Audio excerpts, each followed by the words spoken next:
Estamos juntos mais uma vez.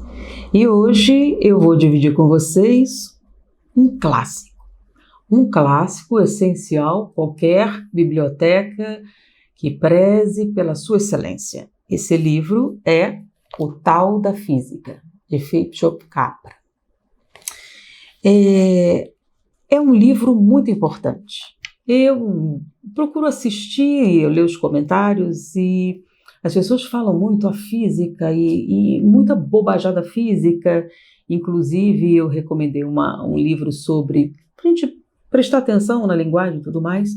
Mas o Tao da Física, nós podemos considerar o pioneiro entre desenvolver um paralelo entre a ciência oficial, no caso a física, e o espiritualismo ou misticismo.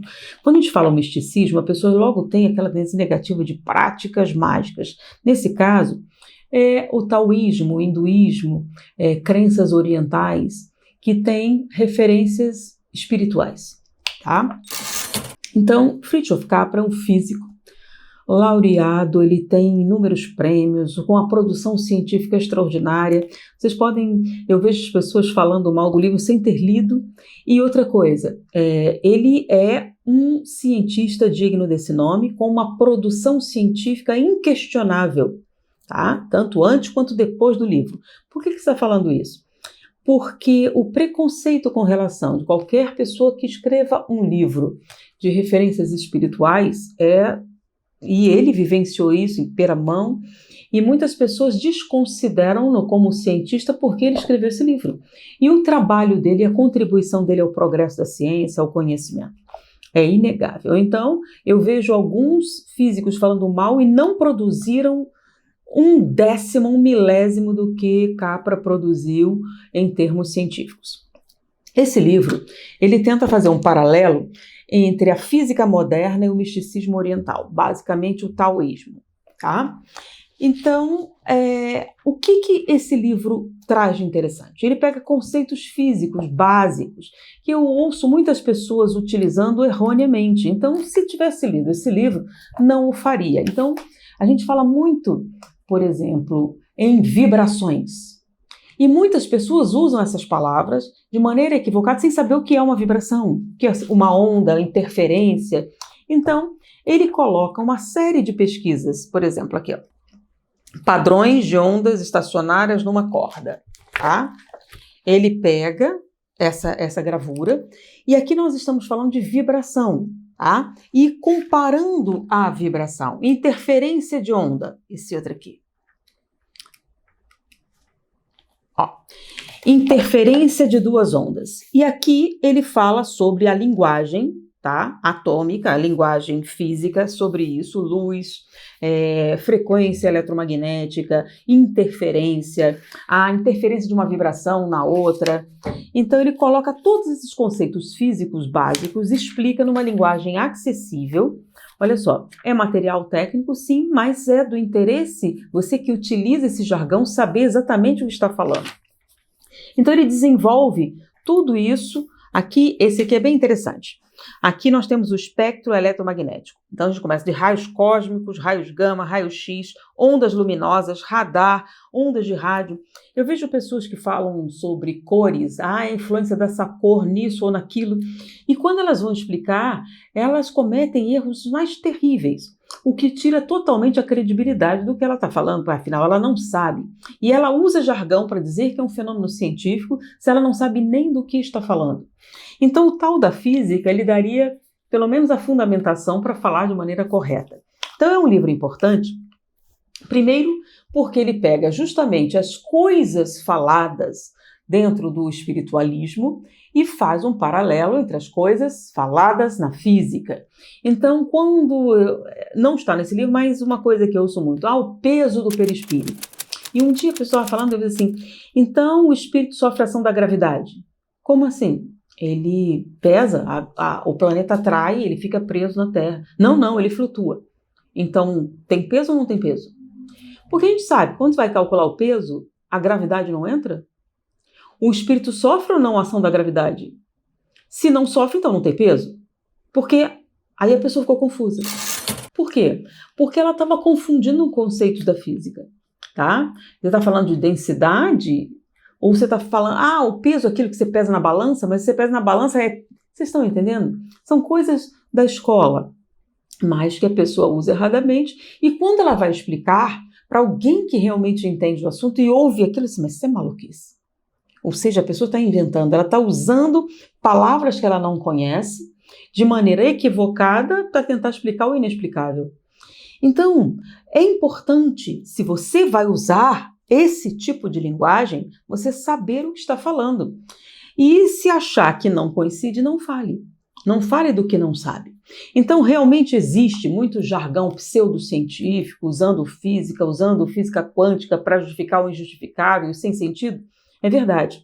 Porém, existem paralelos muito interessantes e Capra é uma das pessoas mais gabaritadas a demonstrar isso, e ao longo do livro ele o faz, com sabedoria, com isenção, numa linguagem muito acessível, e já é um livro antigo, mas é o início do que hoje nós estamos vendo com a fundamentação de determinadas teses espirituais a partir de pesquisas científicas, que é uma coisa que eu sempre procurei fazer. Então, Capra foi assim o meu começo nesse universo, porque eu sempre gostei de fórmulas, da fundamentação, do familiar, da uniformização, do reconhecimento concreto e objetivo de alguma coisa, porque isso é uma ancoragem na realidade muito profunda para a gente fazer viagens e incursões ao mundo filosófico, ao mundo espiritual. Peraí, filosófico espiritual? Sim, porque enquanto que o mundo filosófico é o mundo das ideias, em que você tenta racionalizar a partir de conceitos profundamente abstratos, a pesquisa científica faz isso no concreto. Quando você consegue juntar a experimentação com o que a gente chama do filosofar e consegue unir, você cria um nível de criatividade, de interação muito poderoso. E, inevitavelmente, a espiritualização do ser humano é um objetivo, uma busca, que é a felicidade, que é a autorrealização, a autotranscendência.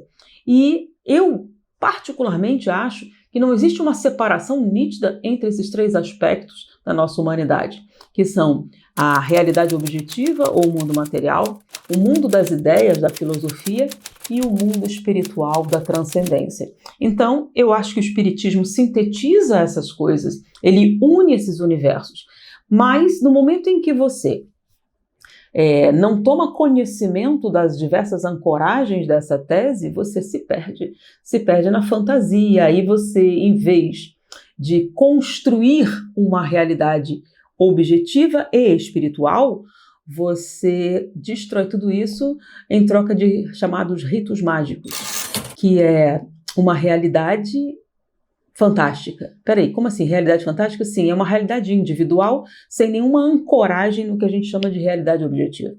É fruto do que a gente chama de fantasia. Isso, fantasia.